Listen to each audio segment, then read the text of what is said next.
আসসালামু আলাইকুম।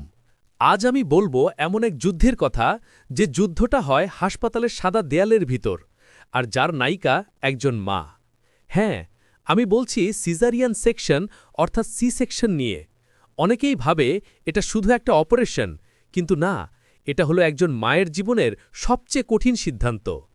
যখন স্বাভাবিক প্রসব সম্ভব হয় না, যখন মায়ের শরীর ক্লান্ত, কিন্তু শিশুর হৃদস্পন্দন তখনও জোরে জোরে চলছে, ডাক্তাররা বলেন আমাদের এখনই সিজারিয়ান করতে হবে। সেই মুহূর্তে মা চোখ বন্ধ করে বলেন, আমার কিছু হোক না হোক, আমার সন্তানটা যেন বাঁচে।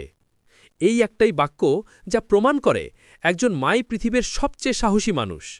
সিজারিয়ান হলো এমন এক অস্ত্রোপচার যেখানে মায়ের পেট ও জরায়ুতে একটি ছোট কাটার মাধ্যমে শিশুটিকে পৃথিবীতে আনা হয়, নিরাপদে, সযত্নে, ভালোবাসায়।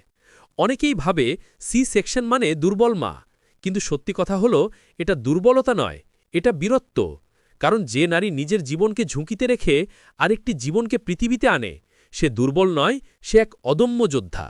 প্রতিটি সিজারিয়ান মা জানেন তাদের দাগ শুধু শরীরের নয়, এটা এক গর্বের স্মৃতি, যেখানে লেখা আছে আমি জীবন দিয়েছি আরেকটি জীবনকে দিতে।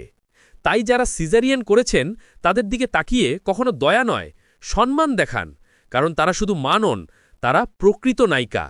আর হ্যাঁ, এই ভিডিও যদি আপনার মন ছুঁয়ে যায়, তাহলে দয়া করে লাইক দিন, শেয়ার করুন, আর এমন আরও হৃদয়স্পর্শী গল্প পেতে আমাদের চ্যানেলটি ফলো করতে ভুলবেন না। আল্লাহ হাফেজ।